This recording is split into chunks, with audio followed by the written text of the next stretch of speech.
how you doing? Mike with Metal Tech. Got Noah over there helping out today with me. We're installing some GX460 sliders on this nice customer's GX460. As previously demonstrated, we got to remove all the lower panel plastics off, and then also Noah got this painted black for us. Now you can see why we did that. What it does is make a nice cleaner look for the slider here without having that background color.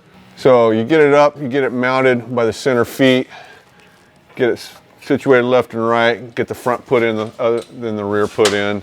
Now moving around to the other side when Noah's finishing up, tightening down the driver's side. We got our lines here that you have to be really careful of. So you have to loosen all these lines here. There's a couple bolts up here that loosen them up. Got a couple on the frame here, the OEM bolts that you take out. And then your slider clears these lines up front.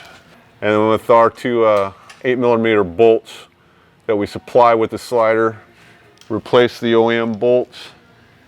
And then again, here are gusset that goes around and protects the lines on the rear part of the slider to the frame. Okay, secured up there with that 8mm bolt. And then the last to be to tighten it down here. And there is enough play built into the sliders up and down to where you can adjust it and make sure they're 100% even.